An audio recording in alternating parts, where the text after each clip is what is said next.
নির্বাচনের তফসিল ঘোষণা হলেই দেশে আসবেন তারেক রহমান, প্রার্থী হতে পারবেন একাধিক আসনে। তফসিল ঘোষণা হলে তো ওই আসতে পারেন না, আসবে কেন? উনি তো ওনার নেতৃত্বেই তো বিএনপি ইলেকশনে যাবে। He is our prime minister candidate. অন্তর্বর্তী সরকারের দ্বিতীয় অধ্যায় প্রধান কাজ সুন্দর নির্বাচন। আওয়ামী লীগের অংশগ্রহণ নিয়ে সিদ্ধান্ত নেবে ইসি। নির্বাচন আয়োজনে সরকারের চিঠি পেলে কমিশন, আরপিও সংস্কারের সুপারিশ চূড়ান্ত করতে বৈঠক।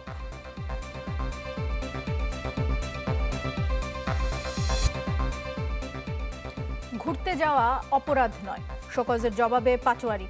গোয়েন্দা সংস্থা এবং কিছু গণমাধ্যমকে দুষলেন হাসনাত। গেরিলা প্রশিক্ষণ নয়, স্বামীসহ দাওয়াতে যাবার দাবি মেজর সাদিকুলের স্ত্রীর। 5 দিনের রিমান্ডে সুমাইয়া।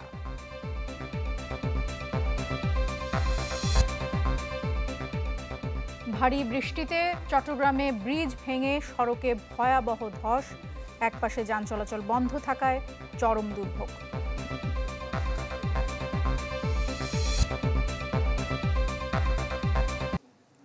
দর্শক, শিরোনামেই জানাচ্ছিলাম যে নির্বাচনের তফসিল ঘোষণা হলেই দেশে আসবেন বিএনপির ভারপ্রাপ্ত চেয়ারম্যান তারেক রহমান। চ্যানেল 24-কে কথা জানিয়েছেন তার পররাষ্ট্র বিষয়ক উপদেষ্টা হুমায়ুন কবির। তিনি ইঙ্গিত দিয়েছেন যে আগামী নির্বাচনে তারেক রহমান প্রার্থী হতে পারেন একাধিক আসনে।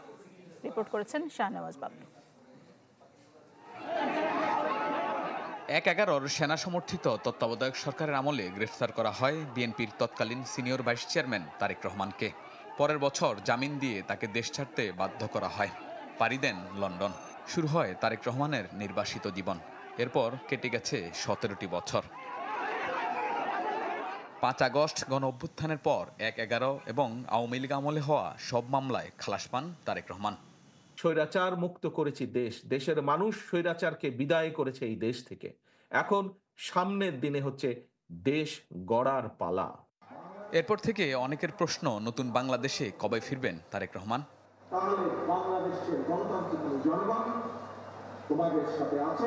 ফেব্রুয়ারিতে নির্বাচনের ঘোষণার পর আবারও সামনে এসেছে সেই প্রশ্ন।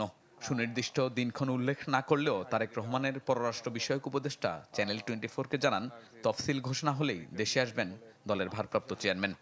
তফসিল ঘোষণা হলে তো ওই আসতে পারেন না, আসবে কেন? উনি তো ওনার নেতৃত্বেই তো বিএনপি ইলেকশনে যাবে। He is our prime minister candidate. He will be the next prime minister of Bangladesh ইনশাল্লাহ, if people elect BNP into office. তো ইন টার্মস অফ এখানে কোনো ইফস বাটস নাই, বুঝছেন? উনি দেশে আসছেন এবং যদি ফেব্রুয়ারিতে, মানে যদি না ফেব্রুয়ারিতে তো অবশ্যই ইলেকশন হবে, যদি ঘোষণা আর চলে আসছে। তো ফেব্রুয়ারিতে ইলেকশন হইলে স্বাভাবিকভাবে তফসিল ঘোষণা বোধহয় হবে নভেম্বরের এন্ডে, the first week of December latest, মানে by first week of December. তো এটাই তো টাইম ফ্রেম, এই টাইম ফ্রেমের মধ্যেই তো আসবে। স্বামীর সাথে 2008 সালে লন্ডন পাড়ি দেন ডাক্তার জুবাইদা রহমান। সম্প্রতি শাশুড়ি খালেদা জিয়ার সাথে দেশে এসেছিলেন তিনি। আলোচনায় থাকা জুবাইদা রহমান সরাসরি রাজনীতিতে আসবেন কিনা তা খোলাসা না করলেও জনগণের সাথেই কাজ করবেন বলে জানান হুমায়ুন কবির। আমাদের প্রধান নেতা ভারপ্রাপ্ত চেয়ারম্যান তারেক রহমান সাহেবের ওয়াইফ, স্বাভাবিকভাবে ওনার উপর মানে একটা মিডিয়া পলিটিক্যাল অ্যাটেনশন অটোমেটিকলি আসে। ওনার রাজনীতিতে আসাটাও অস্বাভাবিক হবে না, যেমন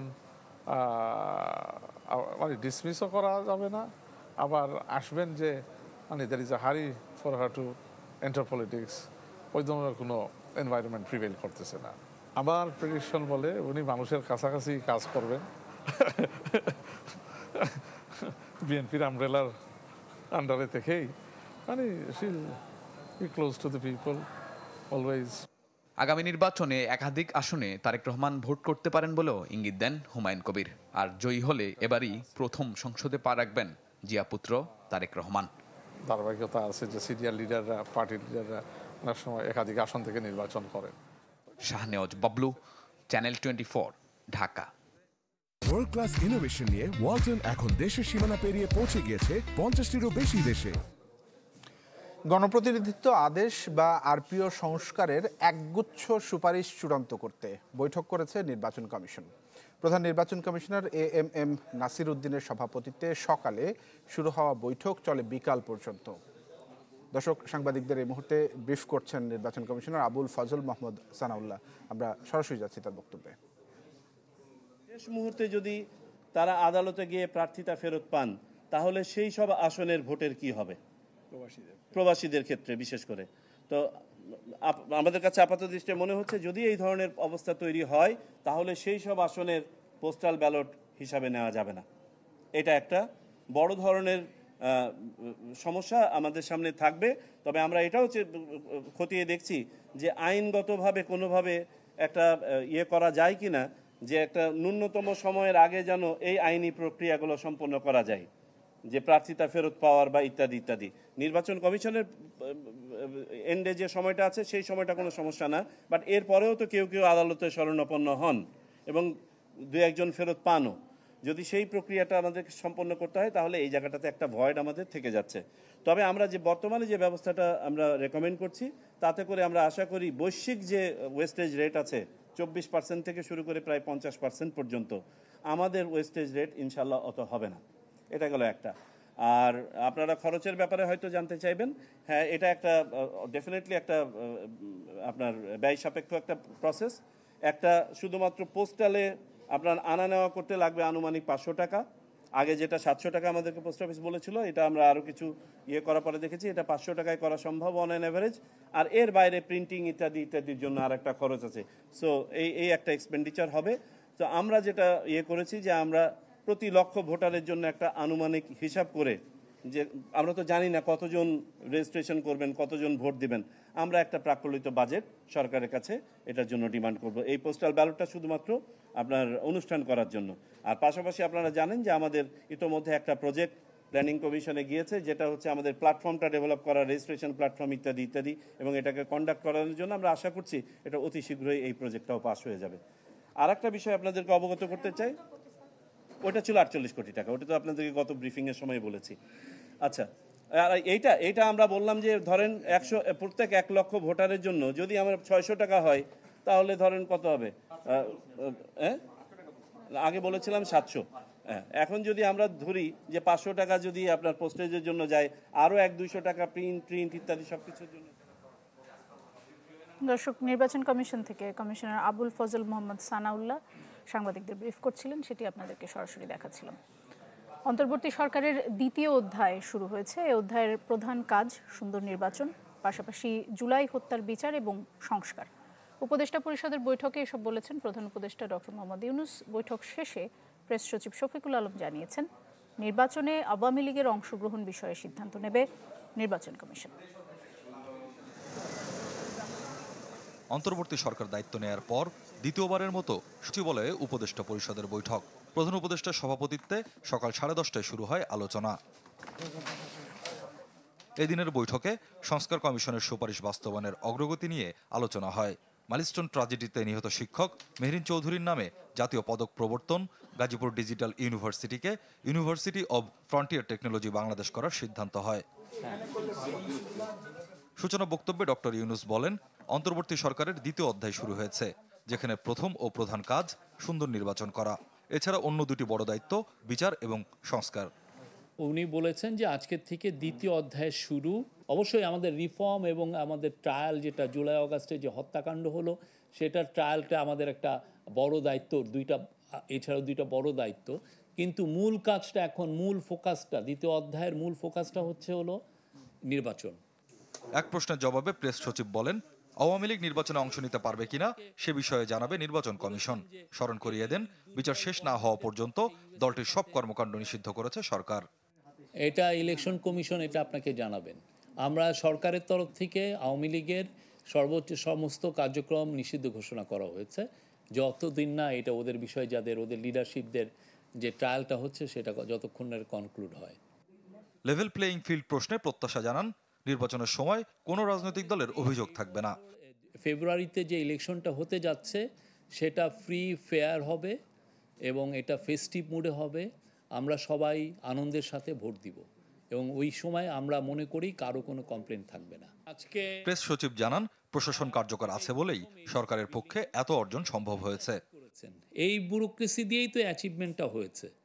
স্বপ্নিল শাহরিয়ার শিশির, চ্যানেল 24, ঢাকা। দর্শক, বিএনপির স্থায়ী কমিটির সদস্য সালাউদ্দিন আহমেদ বলেছেন যে দেশের মানুষ এবার একটি স্বচ্ছ নির্বাচন চায়। রাজধানীর গুলশানে নিজ বাসায় সংবাদ সম্মেলনে তিনি কথা বলছিলেন। স্বচ্ছ নির্বাচনের জন্য বর্তমান প্রশাসনের পাশাপাশি অন্যান্য ট্রেনিং প্রাপ্ত বাহিনী রাখার পরামর্শ দিয়েছেন তিনি।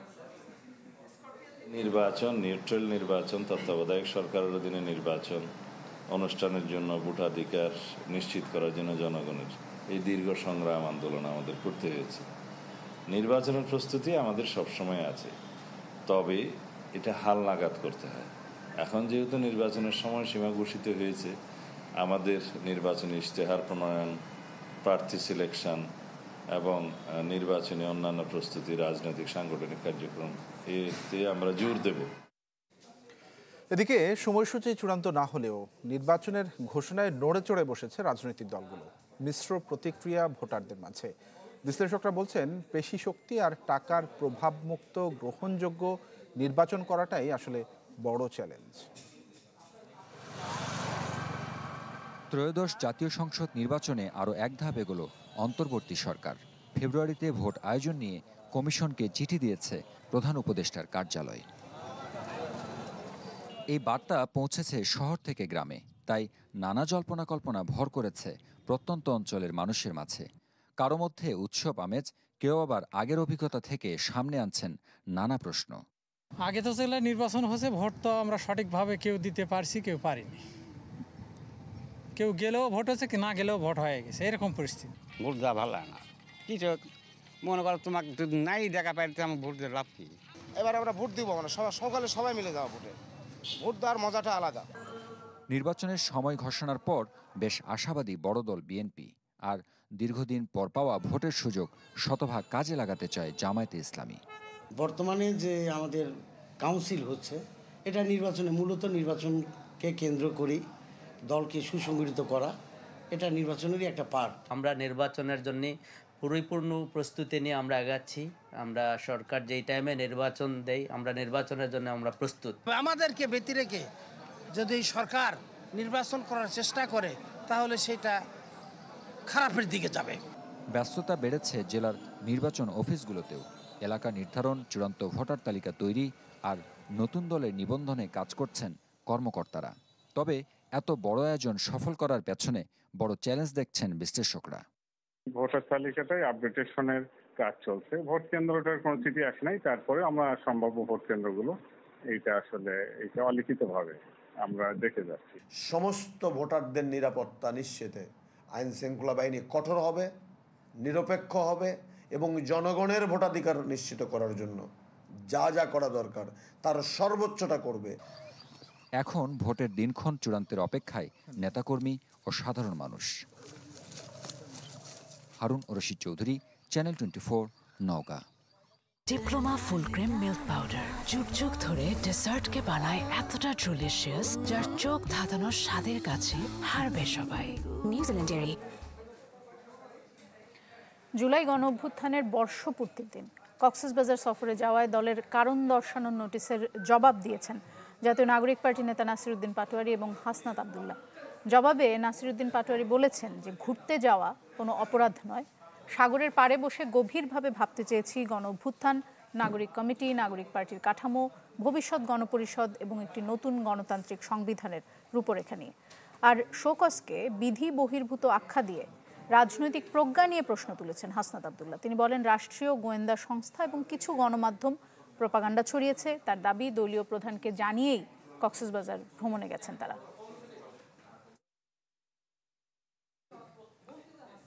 রংপুরের বেগম রোকেয়া বিশ্ববিদ্যালয়ের সাবেক উপাচার্য অধ্যাপক নাজমুল আহসান কলিমুল্লাহকে গ্রেফতার করেছে ঢাকা মহানগর গোয়েন্দা পুলিশ। অর্থ আত্মসাতের অভিযোগে দুদকের মামলায় মোহাম্মদপুরের বাসা থেকে তাকে গ্রেফতার করা হয়। ডিএমপির গণমাধ্যম ও জনসংযোগ বিভাগের উপকমিশনার মোহাম্মদ তালিবুর রহমান জানান, সাবেক উপাচার্য নাজমুল হাসান কলিমুল্লাহকে মিন্টো রোডের ডিবি কার্যালয়ে আনা হয়েছে। আইনি প্রক্রিয়া শেষে তাকে আদালতে নেওয়া হবে। তার বিরুদ্ধে আর কোনো মামলা রয়েছে কিনা সেই বিষয়টিও খতিয়ে দেখা হয়েছে।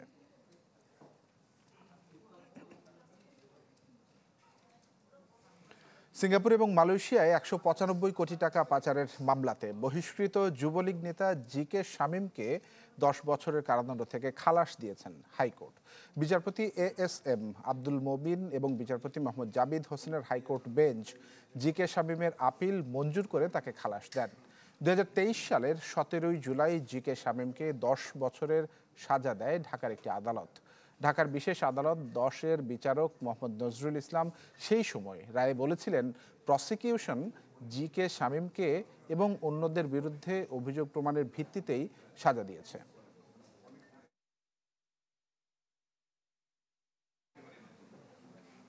গেরিলা প্রশিক্ষণ নয়, বসুন্ধরার কেবি কনভেনশন হলে স্বামী সহ দাওয়াতে গিয়েছিলেন বলে আদালতে দাবি করেছেন মেজর সাদিকুলের স্ত্রী সুমাইয়া জাফরিন। তবে পুলিশ এবং রাষ্ট্রপক্ষ বলছে যে পুলিশ কর্মকর্তা পরিচয়ে জাফরিনই প্রশিক্ষণের জন্য হলটি ভাড়া নেয়। সিসিটিভি ক্যামেরাও বন্ধ করেন তিনি। শুনানি শেষে সুমাইয়া জাফরিনকে 5 দিনের রিমান্ড দেন আদালত। সম্প্রতি রাজধানীর বসুন্ধরা এলাকায় কেবি কনভেনশন হলে গোপনে নিষিদ্ধ সংগঠন আওয়ামী লীগ ও ছাত্রলীগের নেতাকর্মীদের গেরিলা প্রশিক্ষণ দেওয়ার অভিযোগ ওঠে মেজর সাদিকুল ও তার স্ত্রী সুমাইয়া জাফরিনের বিরুদ্ধে। পরে সেনা হেফাজতে নেওয়া হয় মেজর সাদিকুলকে। স্ত্রী সুমাইয়া জাফরিনকে গ্রেপ্তার করা হয় বুধবার রাতে। বৃহস্পতিবার আদালতে নেওয়া হয় তাকে। রাষ্ট্রপক্ষের আইনজীবীরা বলছেন, প্রশিক্ষণ স্থলের সিসিটিভি ফুটেজ সহ সব তথ্য উপাত্ত মুছে ফেলা হয়। ছাত্রলীগ, যুবলীগ, মহিলা লীগ, স্বেচ্ছাসেবক লীগ, আওয়ামী লীগ কর্মীকে ট্রেন আপ করেছে।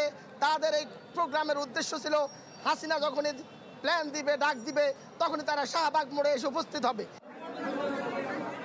শুনানি শেষে সুমাইয়া জাফরিনকে 5 দিন ও আরেক আসামি আদনানকে 7 দিনের রিমান্ড দেন আদালত। গেরিলা প্রশিক্ষণ দেওয়ার জন্য না গেলেও ঘটনাস্থলে উপস্থিত ছিলেন বলে আদালতে স্বীকার করেন সুমাইয়া জাফরিন। উনি একটা পারিবারিক অনুষ্ঠানে সেখানে গিয়েছিলেন, উনি সেটা বলেছিলেন, এবং এই ঘটনার সাথে ঘটনাটা কি ঘটেছিল এবং সেটা উনি জানেন না, এবং আদৌ উনি এই সম্পর্কে অবগত না, এবং ওনার হাজব্যান্ড ঘটনার সাথে ছিল কিনা এবং উপস্থিত ছিল কিনা সেটা উনি তথ্য উপাত্ত দিতে পারেন না। রাষ্ট্রবিরোধী ষড়যন্ত্রে জাফরিনের ভূমিকা আছে কিনা তা খতিয়ে দেখছে পুলিশ। প্রশিক্ষণের নাম দিয়ে জড়ো করা হয় এবং এখানে 300-400 লোক ছিল বলে আমাদের কাছে তথ্য রয়েছে। সুমাইয়া জাফরিন নামক এক নারীকে এই ঘটনায় সংশ্লিষ্টতার অভিযোগে হেফাজতে নিয়েছি এবং আমরা তার সাথে বিস্তারিত কথা বলে বিশদ জিজ্ঞাসাবাদে হয়তো তার সংশ্লিষ্টতা এবং অন্যান্য বিষয়গুলো জানার চেষ্টা করব। এই ঘটনায় এখন পর্যন্ত 28 জনকে গ্রেপ্তার করা হয়েছে। অন্যদের ধরতে চলছে অভিযান। এটা আমরা খতিয়ে দেখছি তার সংশ্লিষ্টতা কি এবং এখানে আর কারা কারা ছিল। এবং কাজী ফয়সাল, চ্যানেল 24, ঢাকা। সংবাদের পর্যায়ে একটা বিরতি দিচ্ছি, একটু পর সাথেই থাকুন। চিরবিদায়ে পাশে রইলেন না কোনো স্বজন বা আত্মীয়। চোখের জলটুকুও যেন পাওনা থেকে গেল অভ্যুত্থানে নিহত পরিচয়ে শনাক্ত না হওয়া 6 জনের। মরদেহগুলো 1 বছর ঢাকা মেডিকেল মর্গে থাকার পর আঞ্জুমানে মুফিদুল ইসলামের মাধ্যমে দাফন হলো রাজধানীর জুরাইন কবরস্থানে। রক্তাক্ত জুলাই আন্দোলনে নিহতদের পরিবারের আর্তনাদ দেখেছে সারা বিশ্ব। অথচ এই গণঅভ্যুত্থানে নিহত অজ্ঞাত পরিচয়ে 6 জনের ভাগ্যে মিলল না বিদায় বেলায় এক ফোঁটা চোখের জলও। ঢাকা মেডিকেলের ফরেনসিক বিভাগের প্রধান জানান, 24-এর 7 থেকে 14 আগস্টের মধ্যে এসব মরদেহ আসে ঢাকা মেডিকেলে। পরিচয় শনাক্ত না হওয়ায় বছর জুড়ে পড়েছিল মর্গে। নিহতদের মধ্যে একজন নারী ও বাকি 5 জন পুরুষ। মর্গে এসেছিল 7 তারিখ থেকে 14 তারিখের ভিতরে, গত অগাস্টের 7 থেকে 14। তো যথাযথ প্রক্রিয়া আমরা ময়নাতদন্ত সম্পন্ন করেছি। করার পর ডেড বডিগুলি আমরা ডিএনএ, যেহেতু আননোন ছিল, আমরা ডিএনএর আলামত সংগ্রহ করেছি, সেগুলি ডিএনএ অ্যানালাইসিস করা হয়েছে, রিপোর্টও চলে আসছে। একটা ছিল শর্টগান ইঞ্জুরি, আর বাকি 5টা ডেড বডি ছিল সেগুলো হলো ব্লান্ট ট্রমা। মানে ব্লান্ট ট্রমা মানে সেটা হলো ভূতা কোনো অস্ত্র দিয়ে আঘাত করে মারা হয়েছে। 6 মরদেহের ব্যাপারে কোনো মামলা না হলেও ময়না তদন্ত সম্পন্ন হয়েছে। আদালতের নির্দেশেই আঞ্জুমান মুফিদুলের কাছে হস্তান্তর করা হয়েছে বলে জানায় পুলিশ। আদালতের আদেশের প্রেক্ষিতেই আজকে এই লাশগুলো আমরা আঞ্জুমান মাহফুজুলকে হস্তান্তর করছি এবং তবে এই লাশগুলো প্রত্যেকটাই আমরা নাম্বার দিয়ে সিরিয়াল দেওয়া আছে, এগুলো যেখানে কবরস্থ করা হবে সেখানে এগুলোর সিরিয়াল থাকবে, প্ল্যাকার্ড থাকবে, যাতে ভবিষ্যতে যদি কেউ এই ডিএনএ স্যাম্পল কালেক্ট করা আছে যদি কোনো আইডেন্টিফাই হয়ে যায় তখন আমরা সেই লাশগুলো সেভাবে সিদ্ধান্ত নিতে পারবো আর কি। পুলিশ আরও জানায়, ফিঙ্গারপ্রিন্টের মাধ্যমে মরদেহের পরিচয় শনাক্তের চেষ্টা করেও ব্যর্থ হয়েছেন তারা। তবে ডিএনএ নমুনা সংগ্রহ করে রাখা হয়েছে। আঞ্জুমান মফিদুলের কাছে মরদেহগুলো হস্তান্তরের পর জুরাইন কবরস্থানে তাদের দাফন করা হয়েছে। মাহবুবুর রহমান, চ্যানেল 24, ঢাকা। ইভিনিংয়ে চরম ক্রেভিং, চাই কিছু এক্সাইটিং, মিস্টার নুডলস হয় কুকিং, টেস্টটা হয় amazing. Mister noodles, amazing taste, mister noodles, enjoy the best, mister noodles, amazing taste, mister noodles, enjoy the best, mister noodles, mister noodles, mister noodles. ভয়াবহভাবে ধসে পড়েছে চট্টগ্রামের অক্সিজেন এলাকার ব্যস্ততম বায়েজিদ সড়কের একটি অংশ। শীতল ঝর্ণাখালের ব্রিজ ভেঙে যাওয়ায় এই ধসের কারণে গুরুত্বপূর্ণ সড়কটির একপাশে বন্ধ হয়ে গেছে যানবাহন চলাচল, আর এর ফলে বেড়েছে যানজট। ব্রিজের মাঝখান ভাঙি পড়ে গেছে, এর আগে 5টা বাজে আমরা ব্রিজের উপরে গাড়ি ঘোড়া বন্ধ করে দিয়েছি, লাল ফিতা দিয়ে বন্ধ করেছি, কোনো গাড়ি ঘোড়া একটা না দিই। প্রত্যক্ষদর্শী আবুল কালাম আজাদ বর্ণনা দিচ্ছিলেন, চট্টগ্রাম নগরীর অক্সিজেন 16 সড়কে শীতল ঝর্ণা খালের উপর স্টারশিপ ব্রিজের এক পাশ কিভাবে চোখের সামনে ধসে গেল। ঘটনা ঘটে বৃহস্পতিবার ভোরে। তখন চট্টগ্রাম জুড়ে চলছিল ভারী বর্ষণ, ফলে পানিতে অনেকটাই টইটুম্বুর ছিল খাল। এতে তীব্র স্রোতে ধসে যায় সেতুটি, ধসে যায় সড়কও। যদিও এ সময় কোনো গাড়ি বা মানুষ ছিল না স্থানটির উপর। দীর্ঘদিন ধরে ঝুঁকিতে ছিল এই সেতুটি। মেরামত না হওয়ার কারণে ক্রমেই বেড়েছে ঝুঁকির মাত্রা, যার শেষ পরিণতি আজ দেবে গেছে এই সেতু। দুর্ঘটনাস্থল পরিদর্শন করে সিটি মেয়র জানান, সেতুটি আগে থেকেই ঝুঁকিপূর্ণ ছিল। পুনর্নির্মাণের উদ্যোগও নেওয়া হয়েছে, তবে বর্ষা এসে যাওয়ায় সম্ভব হয়নি। এর মধ্যেই সিডিএর জলাবদ্ধতা নিরসন প্রকল্পের কাজে খাল খননে মাটি সরে সৃষ্টি হলো ভয়াবহ বিপর্যয়। 6 মিটারের একটা ব্রিজ, 20 ফিটের, এটা আমাদের এখন 60 ফিট করতে হবে। এই 60 ফিট করার জন্য আমাদের বাজেট যেটা সেটা নেই, কিন্তু তারপরে এখন অতি দ্রুত আমরা আমাদের যেটা জনগণের যে ট্যাক্সগুলো নিচ্ছি সেখান থেকে আমরা ধরেন এখানে প্রায় 9 কোটি টাকা খরচ আছে। এটা আমি দ্রুত এই পাশটা এখন করে দেবো, ওই পাশটা আমাদের করতে হবে পরে। আমার ব্রিজের ওপেনিং হয়ে গেছে 6 মিটার, আমার খাল হয়ে গেছে 12 মিটার। দ্যাট ইজ 12 মিটার খালের পানি এই 6 মিটারে রিসিভ করা সম্ভব না, যে কারণে এটা এসকাভারিং হয়ে এটা কলাপস করছে। নর্মালি হয় আপনার ব্রিজের ওপেনিংটা বেশি হয়, খালের রুটটা হয় ছোট। 1980 সালে তৈরি হওয়া সেতুটি ইটের খুঁটি নির্ভর, যেখান থেকে ক্রমান্বয়ে সরে যায় মাটি। তবে সেতুটির দুই প্রান্তে ওয়াসার পানির পাইপের গোড়ায় কনক্রিট ঢালাই থাকায় রক্ষা পেয়েছে সেগুলো। পাইপের নিচে আপনার যে শ্বাস ব্লকগুলো যেগুলো করা হয়েছে সেগুলো করার আগে এখানে পাইলিং করা হয়েছিল, তো যার ফলে আপনি দেখেন অন্যান্য মানে আশেপাশে ভেঙে পড়লেও কিন্তু আমাদের ওই ব্লকের ওই জায়গাটুকু কিন্তু এখনো কিছু হয় নাই। দুর্ঘটনার পর থেকেই 2 লেনের গাড়ি 1 লেনে চলার কারণে দেখা দেয় তীব্র যানজট। পরিস্থিতি সামলাতে ভারী যান চলাচল বন্ধের সিদ্ধান্ত নেয় ট্রাফিক বিভাগ। এদিকে সেতু ধসের কারণে সড়ক বিভাজকে ঝুঁকিপূর্ণ বিদ্যুতের খুঁটি অপসারণ এবং কেবল সরিয়ে নেয় কর্পোরেশন। সড়কের অপর পাশের ঝুঁকি এড়াতেও নেওয়া হয় নানা ব্যবস্থা। ফখরুল ইসলাম, চ্যানেল 24, চট্টগ্রাম।